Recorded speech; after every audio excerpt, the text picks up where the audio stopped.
Peki en başta renkleri konuştuk ya hocam. Evet. Şimdi biraz sarı kırmızı renkler üzerine konuşalım. Seni Galatasaray'a Metin Oktay Evet. götürüp teslim etti.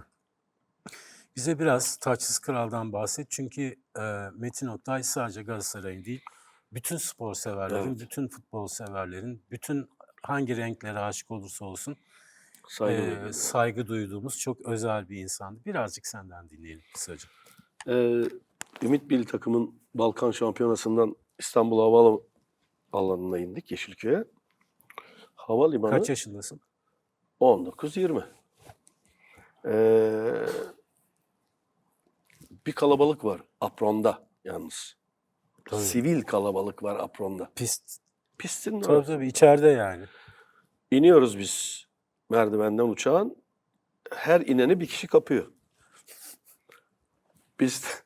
Ben de gitmeden Adana Demirspor'la Evet. zaten imzalamıştım. Allah rahmet eylesin benim genç takım antrenörüm. Nuri abi vardı. Onu göndermiş Adana Demirspor. Onu görünce apronda yanında da Metin abi. Metin abiyi zaten biz tanıyoruz ama nereden yanaşacağız? Konduramıyoruz. Evet. Yanında da Kamil Altan. Kamil abi. Eski Galatasaraylı Kamil. Sonra tanıdık. Hı hı. Ve bir grup Tophaneli. Yani Evet. o zaman biliyorsunuz bir kaçırma Tabii. olayları var. Nitekim oradan sonra Kaçırma olayları var dediğimiz şöyle.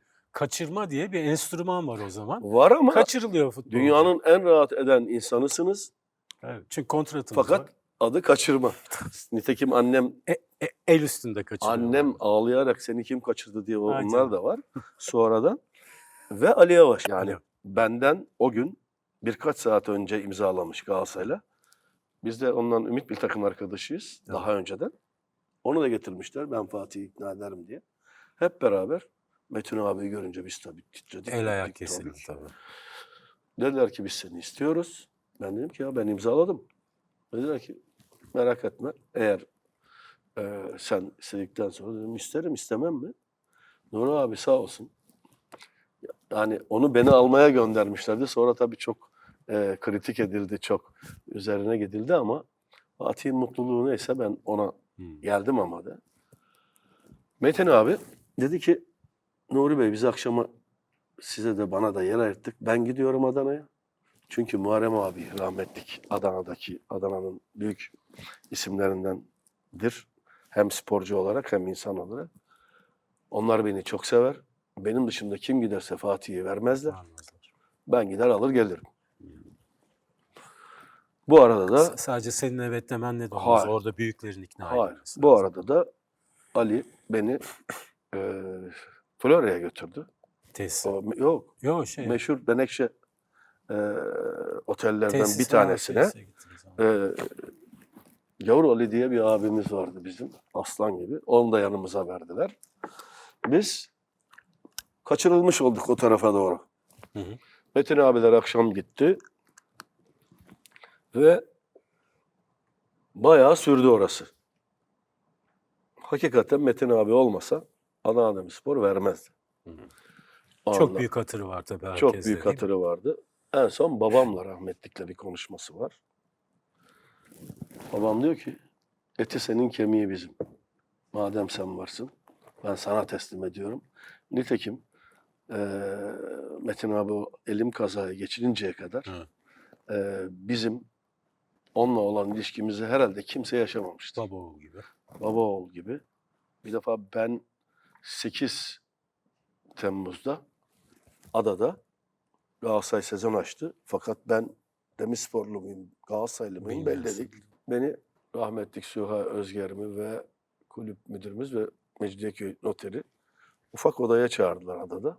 Geldim, her şey hazır. Artık imza atabilirsin diye. Metin abi o zaman bağlanıyor ya. Evet, Yıldırım evet. bağla, Tabii, bilmem tabii. ne bağla. Tabii. Bağırarak. Aktarmalı, Evet. aktarmalı. Evet. Ondan sonra hadi hayırlı olsun. Bakan tercihli vardı Evet. hocam hatırlar mısın? Bakan tercihli telefon araması. Bir de bağırılır da otellerde Fatih Terim, Yıldırım. Hani Evet. Yıldırım'ın geldi Evet. diye. Tamam bitti hadi hayırlı olsun dedi. Kütahya'ya gidiyordu takım sezon başı için. Ben orada sonra imzaya attım. King Hotel vardı Mecidiyeköy'de. Metin abinin Apartmanın oturduğu yanı. Beni oraya aldı. Hmm. Her gün bakar. 10.30'da ben yok anahtarım orada mı değil mi? Tabii. Çünkü Metin abi o zaman Büyük idari, gözaltı. idari menajerdi aynı Ha, zamanda. zaten. Evet. Ben yani Yasinli, Gökmenli, Büyük Mehmetli, Çilli Mehmetli, Muzaffer abili bir takıma geldim yani. Tehlikeli de bir şey bir yandan. Yani 3 sene şampiyon olmuş, 4. sene hiçbir şey olamamış. Kötü gidiyor. Hmm. Sonra biz geliyoruz. Yani çok önemli oyuncuların bir takımına geldim ben. Dolayısıyla Metin abiyle çok önemli ama çok keşke çok daha fazla olsaydı. Evet. Bana çok emeği var. Aurası ve davranışları tam bir büyük oyuncu davranışıydı. Ve beyefendiliği, Tabii. insan sevgisi, o Güzel adam işte çok ya. güzel Çok bir güzel adamdı. adammış. Bazen biraz biz ehilleşince diyelim, gençleşince başka yerlere Sorun de çıkarttınız tabii değil mi? başka Zorluk yerlere- çıkarttınız tabii. Yok çok zorluk çıkarmadım ben Metin abiye. Karşılaştığımız yerde de hep anlayışla karşılardı ondan sonra. Mesela Göztepe'ye gittiğimde ben Metin abiyle neredeyse her akşam beraberdim. Tabii. İzmir'deydi İzmir'de olduğu için zaten. tabii ki. Ondan sonra ama en son ben bir maç oynama şerefine de eriştim. Hadi canım. Adana Demirspor'a bir maç söz verilmişti. Ha. Gösteri maçı gibi bir şey. Hayır. Hasılatı onu almak Aha, kaydıyla tamam. transferde. Transferde. Ee, yani ben o günkü parayla Adana Demirspor'a bir hayli para kazandırdım. Pahalıya. Ha. Bayağı. Üstüne bir de maç. O maçta o da oynadı. Onun tabii O da- hasılatı da var. Ben O de da oynadım. oynadı. Ben Çok de güzel oynadım o anlatıyor. tarafta. Evet. O da çıktı sahaya sağ olsun. Sıkı mıydı hala? Efendim? Hala sıkı mıydı? Yakışıyordu hala ayağına. Ayak tabii yani hiç bozulmuyor yakışıyordu değil mi? ayağına hala. Tabii hiçbirimiz dokunmuyoruz tabii doğal Tabii olarak yani. Ama güzel bir adamdı Allah rahmet eylesin. Allah rahmet eylesin. Çok vakit geçirdik ve bana böyle yapardı. Sen fazla konuşmayacaksın, sen fazla bağırmayacaksın, sen fazla şunu yapmayacaksın, antrenmanına geleceksin. İşine bakacağız. Babana söz ver. Hmm. Babamı çok severdi Allah rahmet eylesin. Babam da onu çok severdi. Dolayısıyla benim böyle bir maceram oldu. Sözünü dinledin mi hocam? Dinledim. Şimdi Galatasaray'da 74'te başladın. Hı hı. Tam 11 sene aralıksız. 85'te bırakana kadar, faal futbolu Hı hı. bırakana kadar, yani futbolculuğu bırakana kadar. Sonraki dönemlerde de tabii teknik direktör olarak devam ettin. Aidiyet böyle bir şey diyebilir miyiz? Böyle bir şey. Böyle bir şey. Şimdi aidiyet şu. Çok sevdiğim Selim abi. Madem hiçbir şey anlatmadım ben. Hep Selim abi anlattı. Ben 2 kelime söyleyeyim. Çabuk Söyle. Ve Şadan Kalkavan. İkisini de çok sever. Hmm. Allah rahmet eylesin. Hı. Muhteşem bir deklarasyon yayınladım ben de. Aynı muhteşemlikte, aynı nezakette. Kendilerine dedim ki teklifte sonra. Çabuk hayır demem lazım ki sonradan kendime olan Saygı. saygımı kaybetmeyeyim. Tabii. Sizi çok seviyorum, çok sayıyorum. Hala da dostluğumuz devam ediyor Selim abiyle. Çok severim. Ama Selim Soydan'dan bahsediyorum. evet, biz o zaman ben Alparslan'la 5 sene aynı evi paylaştım. Fenerbahçe'nin Ben Cemil'le efsanesi. yani Evet. öyle olması gerekir zaten. Tabii Milli ki. takımlarda beraber atıyor. Her neyse ben bu aidiyeti çok önemsiyorum. Zaten kimse Metin Oktay olmuyor, Fatih Terim olmuyor, Ahmet olmuyor, Mehmet olmuyor. Bu yüzden bir takım bunun yaşanmışlıkları var. Teoriyle pratik çok farklıdır. Tabii. Tabii. Bazı arkadaşlarımız teorisyendir ama bir tane pratiği yoktur. Ama pratik olmazsa şampiyon olamazsınız. Veya başarılı olamazsınız. Dolayısıyla birçok şeye ben hayır dedim. Mesela Netzer, milli maçta beni çok beğendi. Ben Hamburg'a gidiyorum. O günkü gazetelerde vardı. Bir çıktım sahaya, çiçekler atılıyor. Büyük Fatihler bağırıyor. Zaten bir yere gitme imkanım kalmadı. Hiç düşünmedik bile. Yolumuza devam ettik. Dolayısıyla bakın ben Galatasaray'a geldikten sonra futbolcu olarak başka bir takımda oynamadım. Evet. Ben Galatasaray'a çalıştırmaya başladıktan sonra Başka takım başka olacak. bir takım çalıştırmadım. Yani Türkiye'de. Türkiye'de. Bu herhangi bir şey için değil. Çok da özür diledim. Çok da affedersin dedim. Muhteşem teklifler. Yani insanın istenmesi Onur duyuyor. onur tabii, duyar tabii, insan. tabii. Ben bundan gurur duyuyorum. Ama Ama ben de ben buyum. buralıyım. Rica ediyorum ben. İşte sana aidiyet. Evet. Peki şunu da soracağım ama yani bu aidiyet içerisinde futbolcuyken Galatasaray'ın Türkiye Ligi şampiyonu olamaması Evet. içinde bir yara mıdır? Yaradır tabii. Ama ben de demek öyle bir yaraymış ki her tarafı hallederek Acısını çıkar. acısını çıkardım. Anlatabiliyor muyum? Yani Yani ona şüphemiz yok. şimdi Kimsenin şüphesi. hayır o değil. Ben bir gün karar verdim ve futbolu bıraktım. Derval benden 3 ay konuşmadı. Daha çok erken diye. Ben dedim arkadaşım kalmadı kampta. Hani o zaman 30 yaş çok Tabii tabii. yüksek bir yaş. Bırakma Şimdi, yaşı biraz sonra tabii bırakacaksın. tabii adam hala oynuyor. 40 yaşında gibi bir- oynayan var evet. Öyle diyor adam hala oynuyor. Evet, Halbuki ben 16 yaşımda tabii. A takımda oynadım. 17 yaşımda 40 maç oynadım. Halbuki o çok uzun yıllar sonra rutin Evet. haline gelen bir Evet. şey. Sen tabii Evet. çok başlarda Milli oynadın. takımda kaptan oldum. Galatasaray'da kaptan oldum. Dolayısıyla insanlar sizi hep ya yeter artık. Ben dedim ki hayır Merve de o zaman yeni doğmuştu. Hı hı. Dedim ki onu da göremiyorum. Ben arkadaşım da kalmadı yeter. Bir günde dönüp arkama bakmadım. Ya ben niye bıraktım diye. 30 yaşında adama papaz 31 diyorlar. değil mi? yaşında bak. Papaz futbolcu diyorlar. Evet, değil mi? 31 30'larında, yaşındaydım ben. 30. Ben 32 yaşımda tabii Ankaragücü'nde teknik direktör olduğumda benden büyük oyuncu var. Wow. Evet. Hı. Ben her yere erken geldim yani Evet. yaş olarak. Peki. Liderlik büyük oranda yalnızlık değil mi? Büyük oranda diyorum. Çok büyük Büsbütün oranda değil. yalnız. Büyük. Çünkü Seviyor musun yalnızlığı? Severim. Seviyorsun. Severim. Zaten siz sevmeseniz de kalıyorsunuz. Bari severek. Bari severek kalalım. Severek ayrılalım. Bari diyorsun. severek ayrılalım. Aynen öyle. Yani ve çok güzel. Liderliğin öğrettiği o kadar çok şey var ki. Yaşayarak öğrenmek kadar güzel bir şey yok. Evet. Bazen acı olsa da. Çünkü merdiveni çıkarken beraber fazlalıkla çıktıkların Kalabalık. inerken kalmıyor. Orada Her basamakta kimse kalmıyor. ortak dostumuz Yılmaz Erdoğan. Onunla hep şeyi konuşuruz.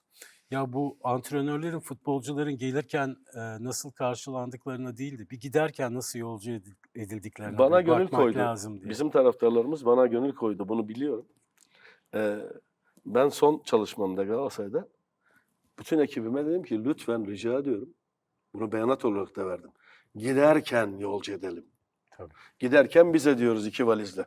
Tabii. Karısını, çocuklarını biz alıyoruz. Aman gelirken değil, giderken. Çünkü bakın bizim takımımızda, herkes için söylüyorum, bütün takımlarda oynayan her oyuncu ayrılırken güzel ayrılmalı. Evet. Neden?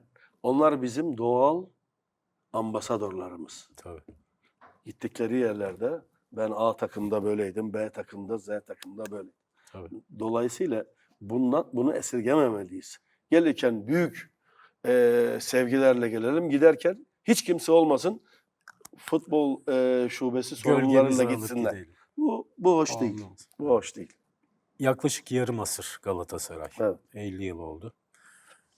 Şimdi 50 yıllık bir taraftar, bir futbolcu, teknik direktör, artık simge bir isim olarak Okan'ı nasıl buluyorsun? Yani sen bir simge isim olarak Okan'ı nasıl buluyorsun? Başarılı mı? Teknik direktör olarak demek istiyorum. Başarılı buluyorum. Daha da iyi olacak diye düşünüyorum. Tecrübeler onu daha da iyiye götürebilir, birikimler. Ben geldiğimde Okan Galatasaray'da ayak kırıklığından sonra kendini toparlamaya çalışan bir Olacak mı olmayacak mı bu falan. noktada. Ama onu kazandım. Kazandık daha doğrusu. Çok da ben İtalya'ya giderken de o hala Galatasaray'da devam ediyor. Evet. Evet. Bir Şampiyonlar Ligi için ne düşünüyorsun? Galatasaray bu yıl arzu ettiğimiz kadar ilerler mi? Sevgili Ahmet. Yapmamız gerekir. Tabii. Bir an gelir ki geldiğiniz yer kimseyi tatmin etmez. Bu her takım için geçerli. Şimdi Dışarıda arıyoruz artık biz başarıyı. yani benim hep milli takımda ve Galatasaray'da söylediğim şu vardı. Ya biz buralarda hep olalım. 8. oluruz, 4. oluruz, 2. oluruz. Ama Final- olalım. Ama olalım. Alışkanlığımız olsun. Evet. Bir ikincisi de final oynamak başarıdır ama finali kazanmak çok büyük başarıdır. Tabii. Tabii. Eskiden şöyle bir şey vardı. Nedir sizin hedefiniz? Final oynamak. Ya final, ben onun için Kopenhag'da verdiğim beyanatta ya biz gelmişken hazır dedim şu altını da alalım. Hani madem geldik finale bunu da kazanalım. Çünkü zaten çok büyük başarıydı. Bir öncesi de büyük başarıydı. Ta gelmişiz yarı finale. Ama bu ülkenin bakın o zaman 60 milyon mu neydi? Ben de beyanat veriyordum. 60 milyonda 60 tane yetenekli genç yok mu? Nitekim 313 kişi yazdık biz. Türkiye'yi bir dolaşmakla Evet, 2 ay. büyük işte. Şimdi 86 milyon olduk. Ya bu ülkeden her şeyin en iyisi çıkar. Yeter ki biz muhalefet etmeyelim. Nitekim bu seneye sadece baktığımız zaman kadın voleybol takımımız Ya şimdi- neredeyse dünya şimdi şampiyonu oldu. kızlarımız Şu öyle kadar böyle- bir farklı, büyük, muazzam bir Ben bir başarı. şey söyleyeyim mi? Oyunun galibi bizimki Tabii kızlarımız. canım, daha çok puan aldılar Ve final kızlarımız maçında. bunu ilmik örerek Ya, geldiler. Yani ya. geçen seneye bakalım, bir önceki şampiyonaya En bakalım ufak da bir tesadüf yok, hiçbir şey Tesadüf- yok. tesadüf, şans Zaten diye bir yok. şey yoktur. Tur Yok. atlama da olabilir de finale gelmiş, finale oynamış falan oralarda tesadüfle. Ne olursa olsun fikstürünüz bile bir öteki tarafa göre avantajlı bile olsa çıkıp oynayıp kazanıyorsunuz. Evet, oynamadan Dolayısıyla kazanılan maç bir mı emek var? olmadan mümkün değil bir yere gelmez. Bu kadar basit. Bu ülkede var. Burası mümbit topraklar. Yani başka kulüpler de var. Fenerbahçe küreğinden tut da atletizmine kadar dünya çapında büyük başarılarımız var yıl boyunca. Ahmetciğim dikkat ediyor musun? Her taraf hareketlendi. Evet onu Şimdi söylüyorum. Total olarak. Ben 4 tane dizi seyrediyorum. 5 tane. Dizi seyrediyorum. Halbuki şimdi o kadar imkanımız var ki değil mi? İstediğimiz platformdan, istediğimiz filmleri, Amerikan filmi. Vallahi de bayılıyorum, billahi de bayılıyorum. Bizim İşte- işlere diyorsun. değil Evet. mi? Bizim yerli Kendi işlere. yerli. Evet. Ben ne şoven duyguları çok severim ne de rasizmle sarmıyor ilgili yani, bir tabii. sıkıntım vardır. Benim için insandır. İyi antrenör vardır, kötü antrenör vardır, iyi oyuncu vardır. Tabii. Ama yani politikasından siyasetine, efendime söyleyeyim, tiyatrosundan sinemasına var, futbolundan voleyboluna, atletizmine, kayağına. Ya şimdi birçok dağımız var değil mi ya? Birçok imkanımız var. Yani ben bunu belki de bilmiyorum, anlamıyorum ama yaptığım işi uzun süre yaptığımdan dolayı tecrübem çok fazla. Bütün sporlarla ilgili ve hepsini seyrederim. Ben buna bir cevap bulamıyorum veya mantıklı bir cevap bulamıyorum. Bulamadıkça da kafamı yoruyorum. Hocam sadece galiba tesisleşmeyle de Yok. ilgili değil. Bir kültür meselesi haline gelmesi lazım eyvallah, değil mi? evet. Hani bir futbolumuz var ama bir futbol kültürümüz biraz tartışmalı. Basketbolu çok iyi oynuyoruz ama bir basketbol yani tabii bunların hepsi oluşma sürecinde. Hepsinde ilerliyoruz yavaş yavaş ama gerçekten zaman alan şeyler Şimdi bizim galiba. sıkıntımız bazı yerde çok iyi ilerliyoruz. Bazı yerde eski mevcudu da kaybettik. Evet, jenerasyon yakalamakla ilgili bir şey değil. Bunun bir standardı Yo, olması yo, lazım. Kazanma alışkanlığı gibi demin Tabii. söylediğim. Şimdi Z kuşağını, Y kuşağını neyse Evet, nasıl atlarız? O zaman kendini güncellemiyorsun demektir. tabii. Ben şimdi kendimi güncellemezsem takımım içindeki genç oyunculara hitap edemem. Ben kendi zamanımda kalamam. Şimdi Şu milli takımda bir Şimdi- acı olmadı mı biraz? muhakkak ki ağır bir sonuç. İtiraz yok ama önümüzde daha çok maçlar Çok var. maçımız Şimdi var, biz evet. bunun sonunda Dünya Kupası'na katılırsak Ne olur? bu sonuç aklımıza gelir mi? Benim Tarih. gelir de, Hayır. benim gelir de. Tarihte Gel. Evet, ağır bir skor olarak esamesi bir daha da hafta. fazla olabilirdi. Tabii. Gerçekçi olmak lazım. Zaman zaman bu olabilir. 8'ler mekizler de Yani gördük zamanında. olabilir bunlar. Ama tabii hepimizin beklentisi çok daha fazla olduğu için Bir de futbolumuza olan inancımızın arttığı bir Evet, dönemde. yani bir de Futbolcumuza olan futbolcularımız da iyi bir kadromuz, hocamız, her şeyimiz iyi olduğu için beklentinin dışına düşüldüğü zaman bir hayal kırıklığı insanı sarar. Ama bunu en doğru yolu bir maç olarak kabul etmek bir lazım. maç. Evet. Bir maç olarak kabul ederseniz Tekrar etmediği sürece sorun yok diyorsun. tekrarı Alışkanlık olursa olmasın. zaten Tekrarı olmaz. olmaz. Evet, peki.